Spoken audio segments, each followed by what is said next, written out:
welcome to Business Morning right here on Channels Television. It's still the first trading week of November. Definitely we're seeing markets kicking off in quite a way we didn't really expect, at this point. But these are the stories we'll be looking at this time. Starting with oil prices, we've seen oil prices have slipped today as investors read OPEC Plus's decision to pause output hikes in the first quarter as a signal of oversupply in the market, and we see it's down there, 0.40%. Oil also kicking off there, 0.40%, down $64.63 a barrel. WTI crude still holding on to that $60 level, 0.34% down in this second trading day of November. On Sunday, the Organization of Petroleum Exporting Countries and their allies, that's known as OPEC Plus, they agreed to a small oil output increase for December and a pause in increases in the first quarter of 2026. And we're seeing the impact there. Still that range trade right there in the market. And we see Nigeria's financial markets kicked off November 2025 on a negative footing. That's talking about the Naira and the equities market. They're under pressure, and some say it could be the Trump effect at this point. We see the Naira kicked off this trading month about 1% down. Latest figures from the central bank there shows the close at about 1,421 Naira to the dollar. That's to 1,436. 1%, about 1.03% decline, about 14 Naira drop there. We see Nigeria's equities market opened the week on a bearish note as profit-taking in key stocks weighed on overall performance. We saw sell pressure on Access Core, Oyedele, Unilever, Dangote Sugar. That dragged the all-share index down about 0.3% to 153,739 points, even though the all-share index still at all-time high levels. Trading year-to-date gains to 49.4%. That was nearing about 50%. Market activity was notably weaker. That's with Nigeria's stock market, with total trade volume plunging by nearly 88% to 627 million units worth 25 billion Naira across 36,425 deals. That was trade yesterday. UBA led both in volume and value traded. Sector performance was largely negative, led by losses in oil and gas, insurance, banking, while consumer goods. That was a lone bright spot in the markets there. Market sentiment also turned bearish as 36 decliners outweighed 19 gainers. That's for the stock market right there in Nigeria. So hope this is not a direction for the month of November. We'll definitely keep you up to date on what to expect and how to set that trade in this month. All right. To tax issues now, the Oyedele-led Fiscal Policy and Tax Reforms Committee, they unveiled 50 new tax reliefs and benefits aimed at easing the burden on low-income earners, small businesses, and ordinary Nigerians. The sweeping package set to take effect January 1st, 2026, included full income tax exemptions for workers earning the national minimum wage or less, tax-free benefits such as retirement gains and owner-occupied home loans, and a zero tax rate for companies with turnovers below 100 million. So looking at the benefits there, I see the list for individuals. That was way more than the one for businesses from what I saw there. So individuals earning the national minimum wage or less will be fully exempted from personal income tax. Those earning up to 1.2 million annually will also be exempt. Workers earning up to 20 million per year will benefit from reduced pay rates. Then individuals may sell up to 2 private vehicles per year without tax liability for those trying to sell some of their personal cars there. A sale of owner-occupied house and personal effects worth up to 5 million. That's also exempt. Let's look at what we have for businesses at this point. This is for individuals. So for small companies, firms with an annual turnover not exceeding 100 million and total fixed assets below 250 million will enjoy a 0% company's income tax rate. Startups, qualified startups under Nigeria's labeled startup framework will also receive tax exemption. So there you have it. We see the taxman there breaking it down for us for what to expect come January 1st, 2026. We're all looking forward to that. All right, let's look at some business activity data now. We see in Nigeria, the private sector growth output climbed to a 6-month high in October, despite power outages and delayed client payments, which caused some operational setbacks. And this is according to the latest Purchasing Managers Index report from Stanbic IBTC Bank Nigeria. The headline index, which has remained above the 50-point threshold for 11 consecutive months, that rose to 54.0 points in October from 53.4 in September, signaling a further improvement in business operating conditions. Manufacturing sector posted the fastest growth among other broad sectors, including agriculture, construction, and services, with firms, citing introduction of new products as a key driver of sales. However, business confidence slid for the 4th straight month in October to its lowest level since May. The Stanbic IBTC PMI survey, endorsed by the National Bureau of Statistics and compiled from responses of about 400 companies across agriculture, mining, manufacturing, construction, wholesale, retail, and services sectors. So that's the latest PMI there for the month of October.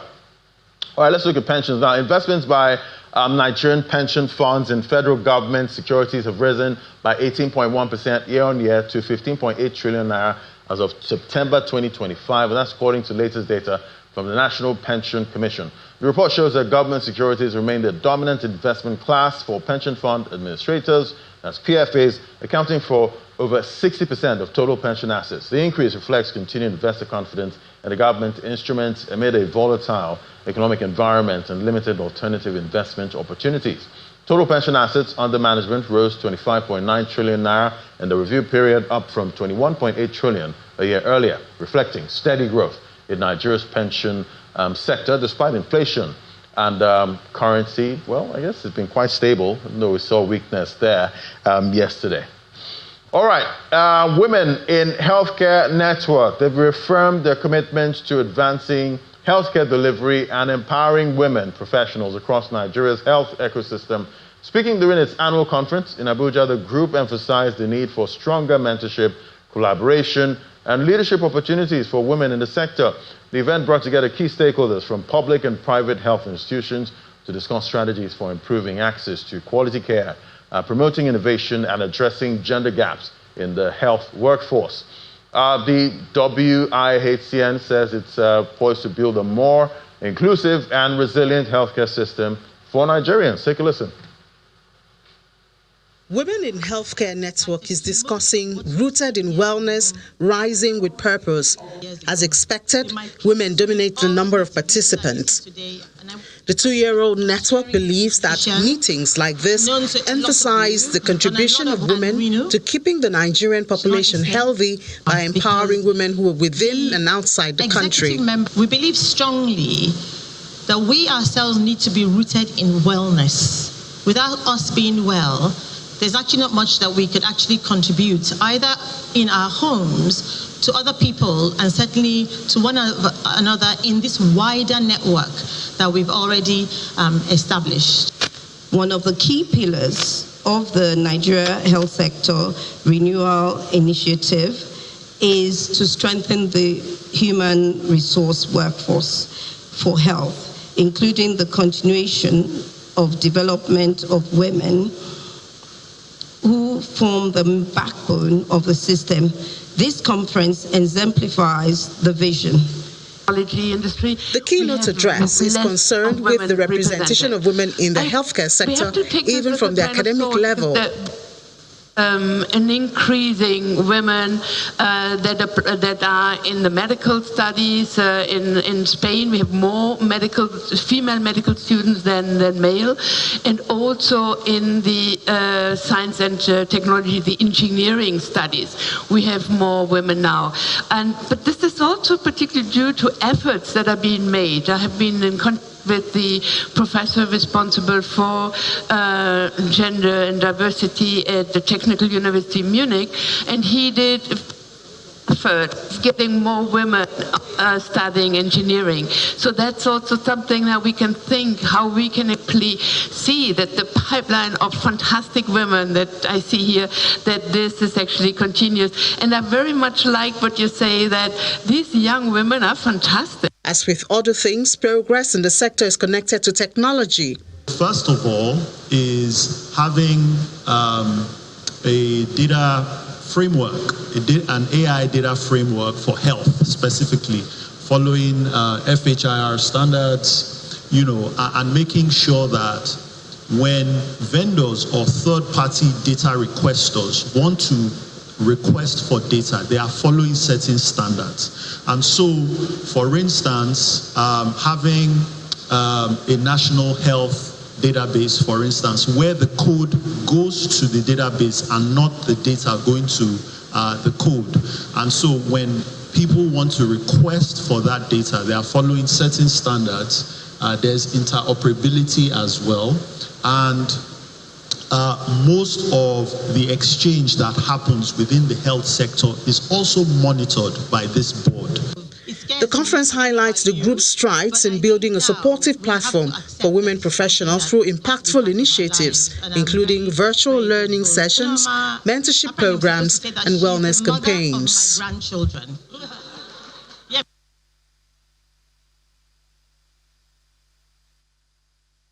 All right, there you have it, and definitely we have a lot to unpack today, from what caused the big drop in the Naira yesterday. We'll also look at what's playing out in Nigeria's manufacturing industry. That's in a moment. Just stay with us.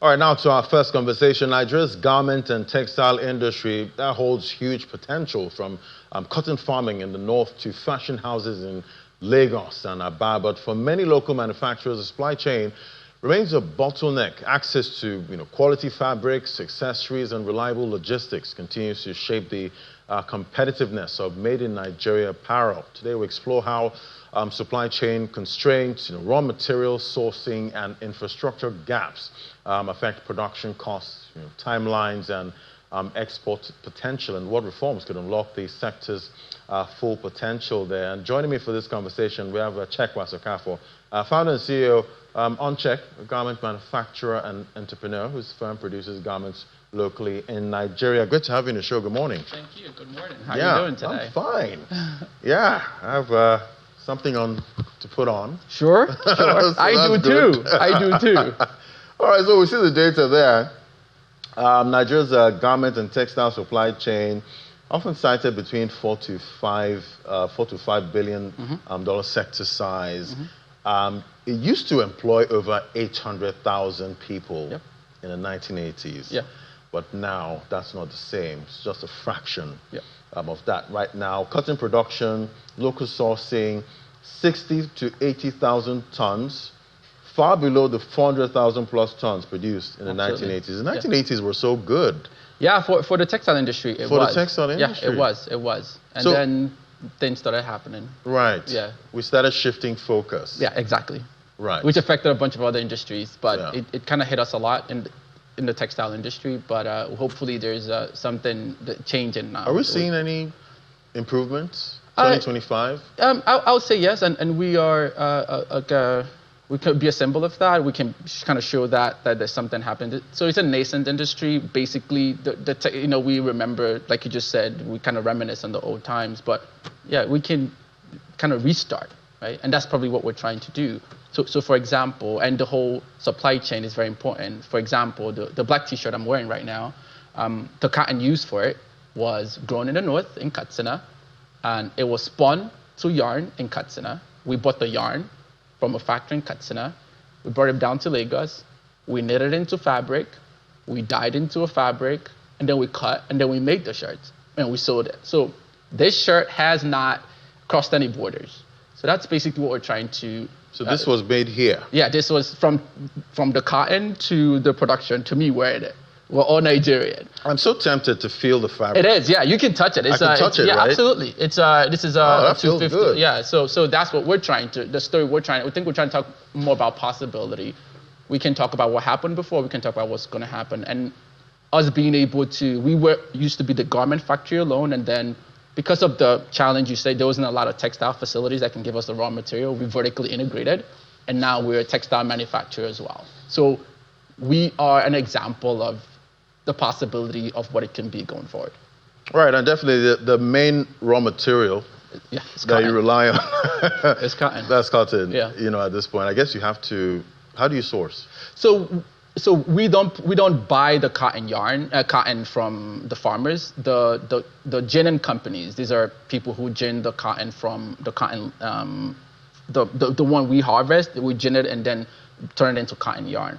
So because we buy only the cotton yarn, the supplier kind of deals with that. They buy from the farmers. So a lot of the farmers in the north kind of take it to mostly Funtua area. And there's ginning happening there. And then after that cotton is ginned, the cotton lint, which is what comes out from seed cotton after ginning, is sent to different spinning factories. And we don't have a lot of spinning factories in Nigeria. But we have enough to kind of restart that industry. So. Right, and Yeah. I'm sure there are investors, Yes. out there, looking for where to stash cash, looking for the next best investment. Yeah. Right now. Talk to me about the opportunities in this supply chain. So there is a lot. And remember, when you started, you said, hey, there's like a $4 billion, the textile industry is about $4 billion, back to back. It's not just from 1 year. If you look at last year, it's about the same. It actually increased a bit. All those products, at least a lot of those products, can be made locally, right? So that's an opportunity there. So I think where a lot of time we've made it a little convoluted is we spend a lot of time on textile and forget garment. The garment industry is actually closer to the customer. So, and then when you focus on the garment industry, it's almost market-led because they're closest to the customer. So it's like a pull instead of a push. When you focus on only textile, you make the fabric and hope people buy it. But if you're a garment factory, you're already close to your market, so you know what the market wants. So I think that's where the change in how we look at it is. The potential is both in garment and textile, but the investors, for a quicker win, if I'm being honest, will primarily be in the garment area because the cash conversion is a little better there because you're closer to your customers. You can kind of change adjust to what customers need. So I believe there's a lot of opportunity there. If we start doing import substitution, $100 million, $200 million, it can slowly start even attracting more FDI to really play a significant role there. So that's what I'm saying. And then if you think about Nigeria alone, we have a very big opportunity to be a superpower for West Africa, right? Because we have a lot of capacity to kind of restart, not necessarily have to build a new factory. We can just restart what's available and become a very strong player in West Africa as well. So There's a lot of opportunity for investors to come in. Right, I believe it was Fashion Week last week? Yeah, it was last week. In Lagos. Right. Yes, Lagos. That's Lagos. Yeah. I used to attend a lot now. When I was in high fashion, now I'm like just in production, so I didn't make the time to make it because I'm just inundated in like production and textile. So I did not go. No. Right. So looking at the industry, definitely we're seeing the government making a lot of moves in other industries. Mm-hmm. We're starting to refine our own oil. Yeah. Now, and we're seeing the government make policies to actually help the local refiners. Yes. At this time, what kind of policies would you like to see for the garment industry? Yeah. So it's I think there's been we met with the minister a couple months ago. Came to our factory. That's we can see like this. The Minister of Trade is working on really focusing on textile, so we can feel it. They've reached out to us a couple more times. We haven't felt that before, so that's good. But one of the things I think would be great to kind of push industry is we tend to kind of bulk cotton, textile, and garment. Maybe that used to be the case, but it necessarily shouldn't be the case anymore. Cotton is a different industry, and it's one form of fiber. People can use polyester fiber, plantain fiber. People can use coconut fibers. That's a fiber. So, but when you put just cotton, it seems like it's just one supply chain. So I think we should separate that to fiber. And then there's textile. The challenges for cotton is different. Cotton farming is different from textile challenges. But when you bulk them together, you try to use some other industry's problem to solve another industry's problem.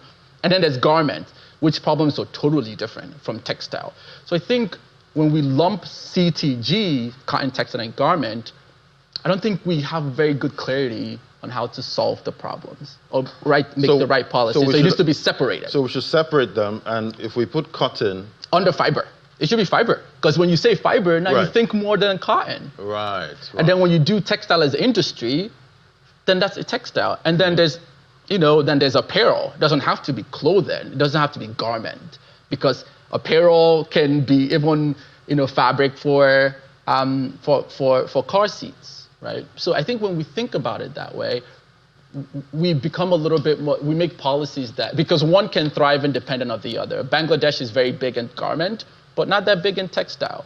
But if they call it textile and garment, then one might affect the other. So the garment can actually thrive independent of textile, although we want all to thrive. A textile might thrive independent of cotton or independent of garment. So I think that's one of the ways I think that could help. And then you can do quick trials of policies that work for this, and if that works, it'll affect the other. And you use this, when you separate them, you can try, the government or whoever's over the policies can sort of try these things, and there'll be quicker wins, much quicker wins. But if you lump them together, the problems become so magnified that it's hard to kind of solve. Right. How are you solving the power issues?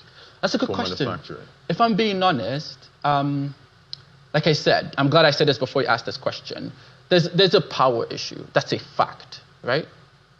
It's about 15 cents per kilowatt hours, which is 2 times the price of like China and India. It's high. But if we have like a relatively high amount of, like if you're in a band there, you'll get like let's say 70, 80 output. If I'm being honest, for the garment sector, it's not a problem. Because why? Because it doesn't require a lot of power. So when textile companies, because we're also a textile company, when we say the power is a problem, it is a problem, but a garment will probably tell you that's not my biggest problem. My biggest problem is working capital. A little different, right? So I think to kind of further help with the textile industry, I think there's that we should at least, that's what the policy was saying, at least if we can reduce that to the textile industry to be about 7 cents per kilowatt hours, that will match the industry standard in Asia, so we can now compete at the same term. Because if they're making products at 7 cents per kilowatt hours, then we're already the cost of power is already 2x, right? So it is a problem that needs to be solved, but it's a textile problem, not necessarily a garment problem. So that's why an example why one problem doesn't really affect the other. So for the textile, yes, let's cut down the cost of electricity. Yes, for sure. That would be very helpful. To help you guys, because I see the major import sources there. China, number one. Yeah. Then we have India and Turkey. Yes. And definitely that's taking out precious foreign exchange. There you go. That we need right now. So aside from how are you generating power? What other sources are you using? We know it's expensive. It is expensive. Being on band it is expensive. Are renewables helping? We've explored that. Not yet, right? We think there's a future. That's part of our future, but for now, the cost required for that just doesn't pay off in a short period of time. There's costs everywhere. Yeah. So we have to sort of like decide to kind of stick with where. So good news is in our textile area, we have like 90% uptime. Right, so that's good for the textile. So we don't have any problem there. Then for the garment area, about 30-40%, about 50% uptime. So the costs are relatively high, but we have to focus on efficiency. How much product can we make in that 24 hours? So if we're efficient enough, then it becomes relatively bearable. But yes, the power can be better, absolutely, and we need help there for sure. Right. So looking forward, what do you see? For Nigeria, we have some tax laws coming in 2026. Yeah. Are you nervous? I mean, we have the right partners, the right investors that kind of helping us navigate through that. So so I'm not. I mean, we're going to have to play within the boundaries of the laws. But yeah, it's actually good for even our employees, right? People who make X amount of money less than, they don't have to, pay this personal income tax. So yeah, absolutely. I'm not nervous. I'm looking forward to it, actually. Right, yeah. Because we did hear the leader there of the tax committee. I watched it too. He did say, some small businesses will be exempted, from it's good. Paying taxes and all of that. It's good. We look forward to January 1st. January 1st. Yes. Countdown. Thank you so much. It was great having you for this conversation. I definitely wish you luck in your industry. And also CheckWest Okafor is the founder and CEO on Check. Yes. Thank you for coming on today. Thank you. Thanks for having me. Appreciate it. Fantastic. All right, we'll take a break now. When we come back, we'll find out what's playing out with the Naira. That's in a moment. Just stay with us.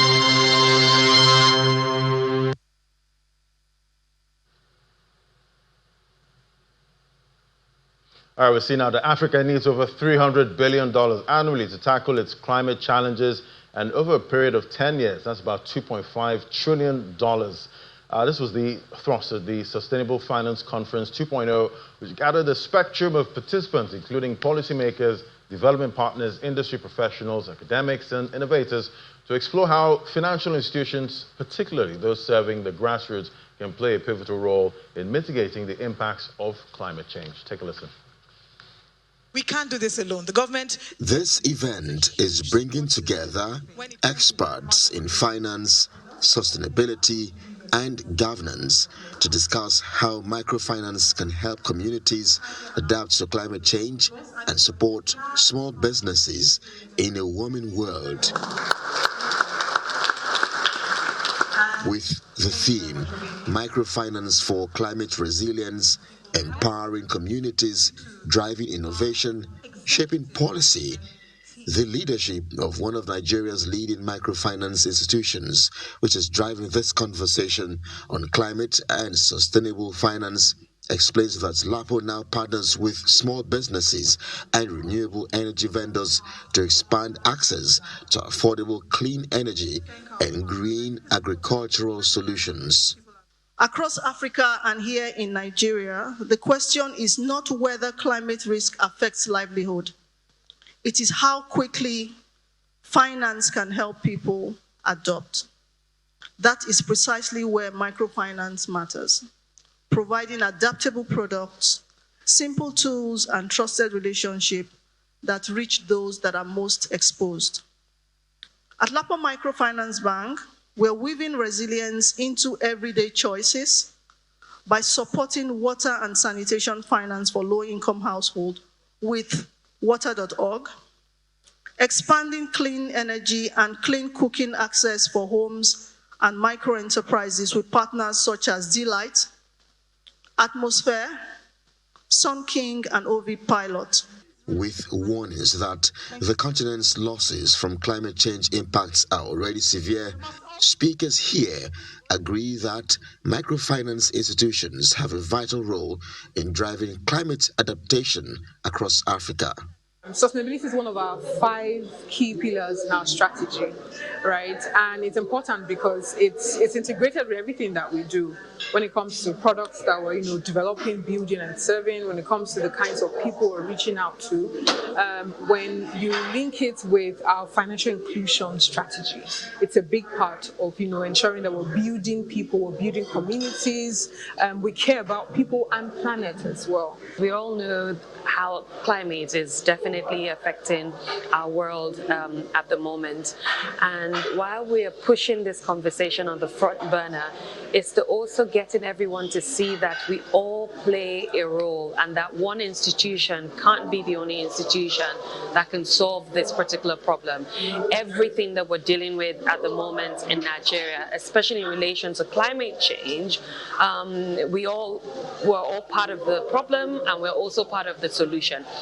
The event also features a series of insightful panel discussions where experts discuss the intersection of finance, technology, and sustainability, with topics ranging from green finance solutions to the role of digital banking in promoting financial inclusion.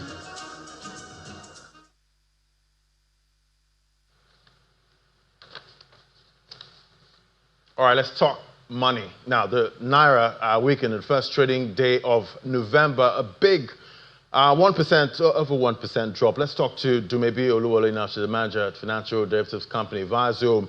Dumebi, good morning. Great to have you. Good morning. Thanks for having me. Yeah, so it's a 14 Naira 61 kobo drop in a single day. That's a big one.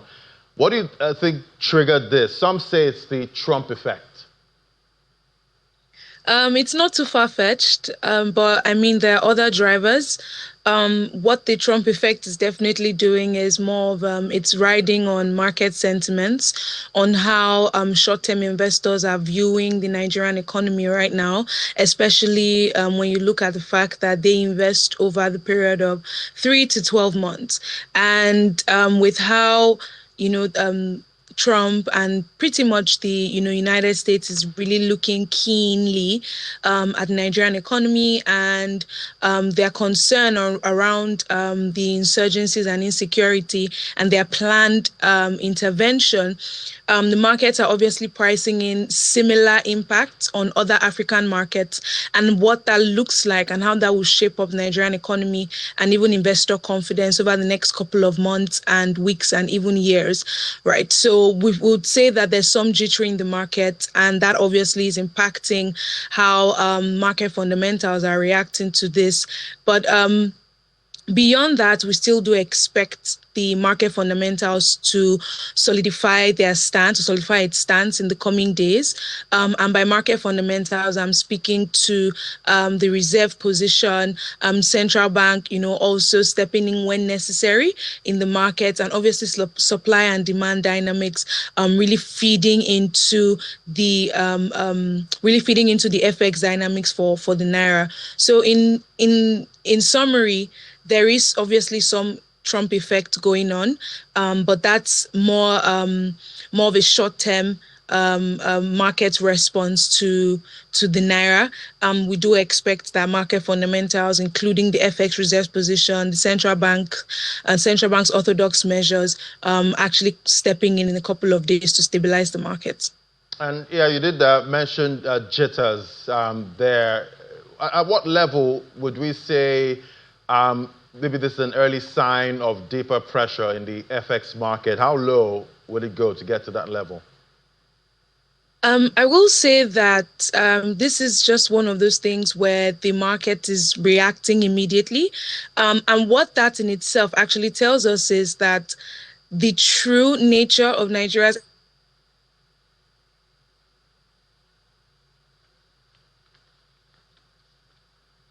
All right. Looks like Dumebi is frozen there. We'll try and get her back, but she was definitely explaining see that. Okay, I think I hear Dumebi speaking now. Dumebi, I lost you for a moment there. Are you back? Yes, I am. Fantastic. I am. All right, you can continue. Yes, apologies for that. So I was saying that what this signals to us ideally is that the Nigerian FX market is now moving in tandem with actual demand and market supply dynamics, right? Which is a good thing. Because when you look at how, for instance, the South African rand, responds to global market responses or events, or even how the US dollar responds immediately to events like this, you realize that there is some market response. And of course, the market is transparent, and it's very easy now to dictate the pace at which the Naira will go right, in the coming weeks or months based off of economic events that happen. So this is a good signal to us in terms of how Nigeria's FX market has grown over the couple of months or even the last couple of years.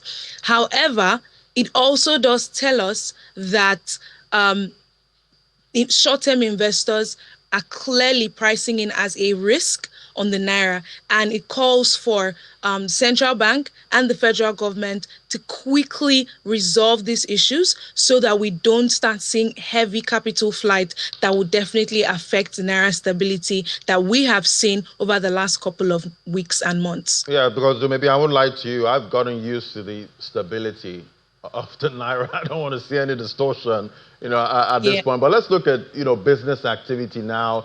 The latest PMI data from Stanbic IBTC shows what 54 points for October. That's the highest in 6 months. What we say is driving the resilience in the private sector activity, despite the power outage issues and some payment delays, according to the report. Yes. I mean, we did see improvements across several sub-indices. So starting with output levels, we have seen that the Naira stability to some extent has been able to encourage output production across various private sector industries. And remember that the Stanbic IBTC index is also covering primarily small-scale businesses. So this is somewhat good news in terms of how businesses have beginning to quickly recover from the incidences that happened between 2023 and 2024. So that's good news. They're also seeing some improvements in inventory stock up, and that again is one of the strong benefits of the Naira's appreciation and stability over the last couple of months. How that is encouraging businesses to, first of all, acquire goods, engage in transactions, and it's also reducing their blended rate where they're able to actually access dollars at or access forex, at a stable rate and at a cheaper rate, where we're not seeing the case of where it was before, that 80% of their forex was gotten at the parallel market and 10% accessed from the official sources. So that gap has been bridged, and that is obviously supporting output levels.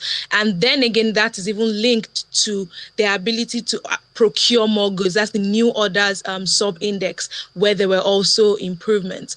And certainly we're seeing some improvements in employment levels, though at a gradual rate, because some of these SMEs are still not yet able to, employ and retain people at the minimum wage or even higher. So, but primarily we're seeing some, trickle down effects here, where they're able to employ, but not as much. But regardless, employment levels are improving.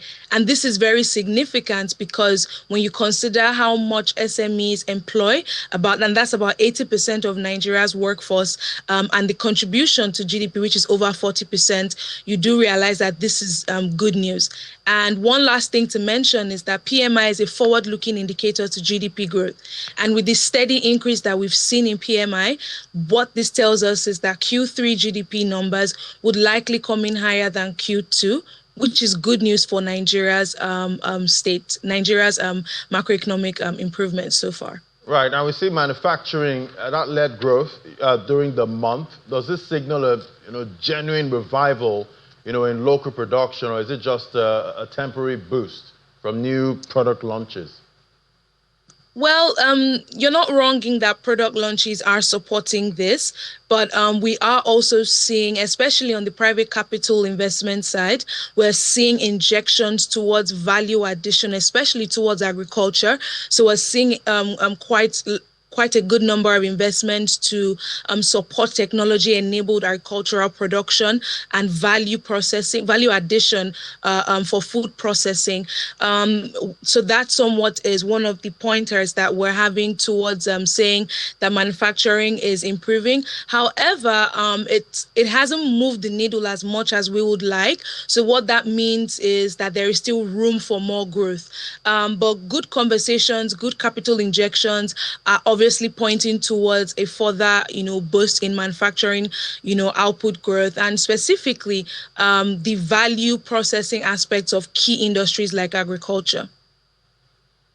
All right, so is this giving us direction, what to expect for November, December? I mean, somewhat. What this points towards is an increase in supply towards the end of the year.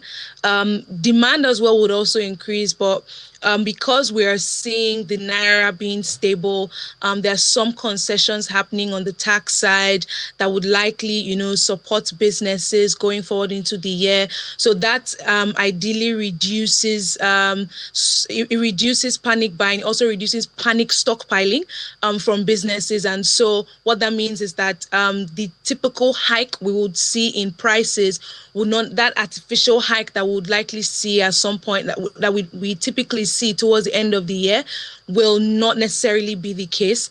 Prices might increase, but that would largely be because there's an increase in demand. So supply as well would improve.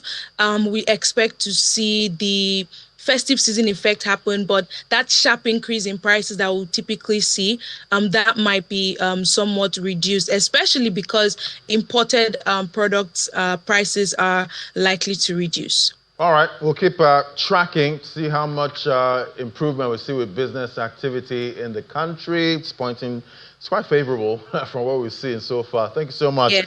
Dumebi Oluwole is the manager of Financial Derivatives Company. Thank you for coming on today. Thank you for having me. All right, we'll take a moment now and we'll check out what's playing out in the global economy. That's in a moment. Just stay with us.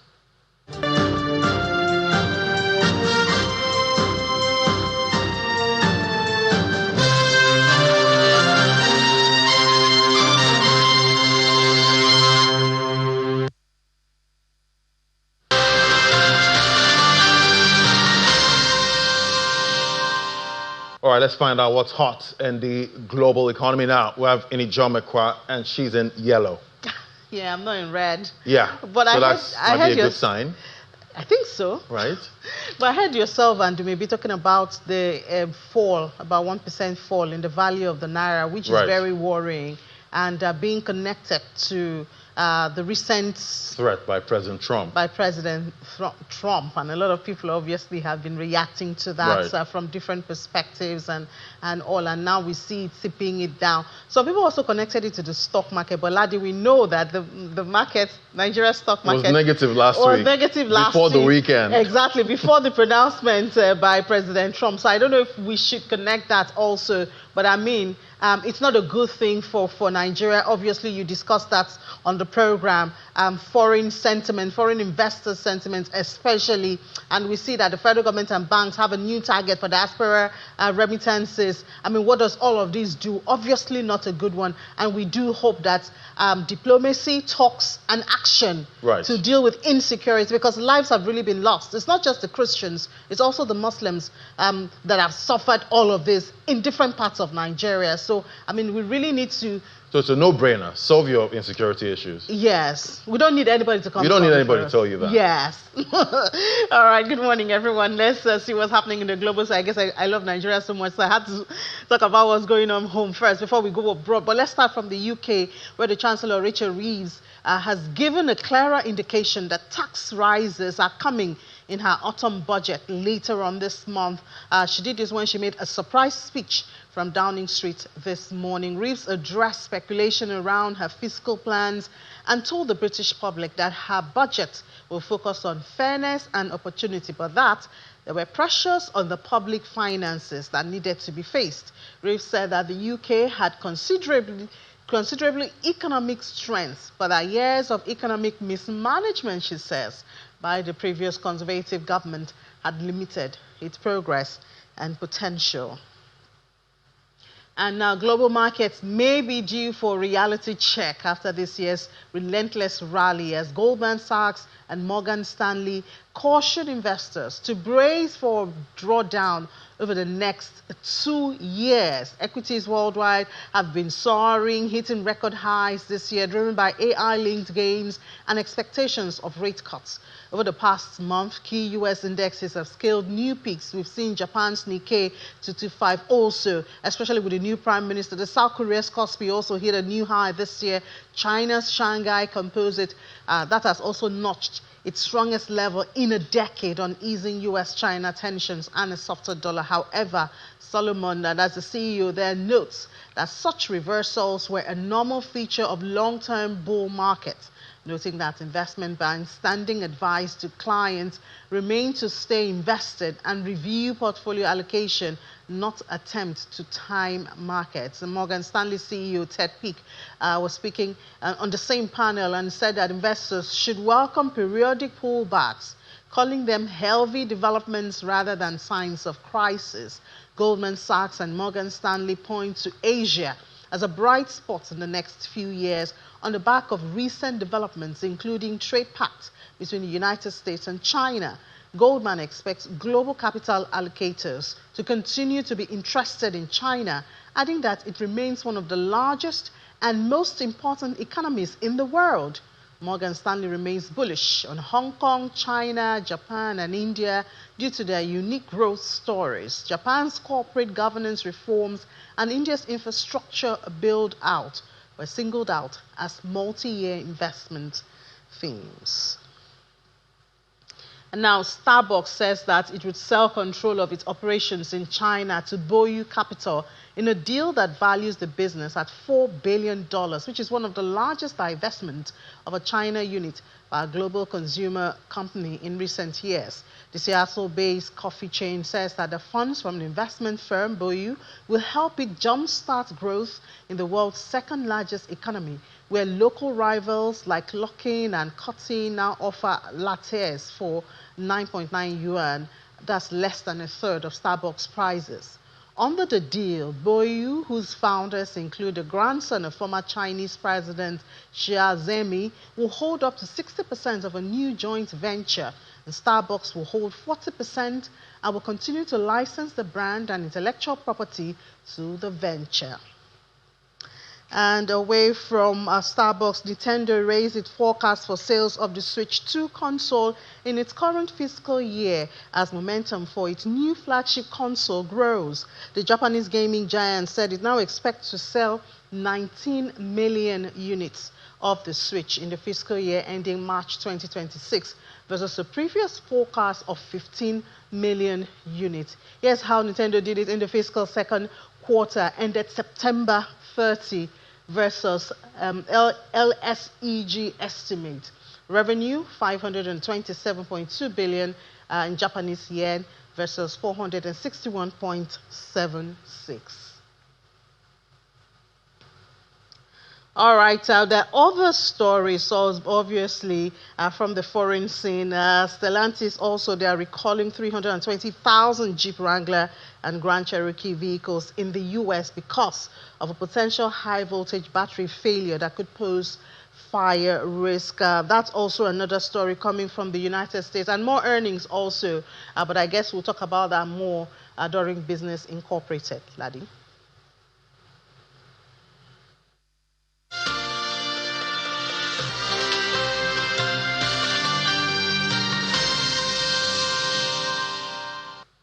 Thanks so much, Eni. So the Lagos Chamber of Commerce and Industry, they've convened with key stakeholders from Nigeria's cocoa value chain to chart a course for enhanced production, value addition, and export competitiveness. They're putting together something called the Eco Chocolate Fair. Do take a listen. International Cocoa Diplomacy is collaborating with Lagos Chamber of Commerce and Industry for this year's Eco Chocolate Show, which has been tagged a celebration of cocoa culture community, chocolate, and creativity. It's a festival that goes beyond the specialized exhibition that we are going to have at the Marquee, because after the 2 days, we still have events holding in other venues. As many people that can make it there. Kabisi is going to say much of that in his speech. I'm sure of that. So what we're telling the world is that we are making the fair to accommodate all classes of people, all classes, professionals. So the uniqueness of the 2025 Lagos International Trade Fair is this specialized fair. It's a new product, a new baby of the fair. The organizers say they aim to bridge the gap between Africa's cocoa production dominance, which is about 70% of global supply, and value-added chocolate manufacturing through strategic partnerships, knowledge transfer, and market development. Cocoa International Arts Exhibition is a landmark cultural event bringing together artists from across the world to celebrate cocoa heritage, Nigeria's role as the cradle of West Africa, cocoa, and the power of the arts as a bridge between tradition, innovation, and diplomacy. The art exhibition, which is themed The Royal Origins and Traditions of Cocoa, From Battlefields to Beans. The Etioni Cocoa Renaissance will showcase the historical roots and culture, the seed of a new economy. It will offer 5 days of immersive cultural programming held at the gallery of the National Museum in Lagos from Monday the 10th through Friday the 14th of November daily between 10 a.m. and 6 p.m. The official VIP reception will take place on Tuesday, the 11th of November. Everyone here agree that the fair will sell Nigeria's cocoa value chain and showcase indigenous chocolate excellence to the world. Oh, we're definitely looking forward to that. I am a sucker for dark chocolate. All right, that's the show today. Thank you so much for watching. We see the market trading right now, just marginally down. We'll give you more updates at 1:30 p.m. on Business Incorporated. I'm Ladi Williams. We'll be the team right here at Channels HQ. Bye for now.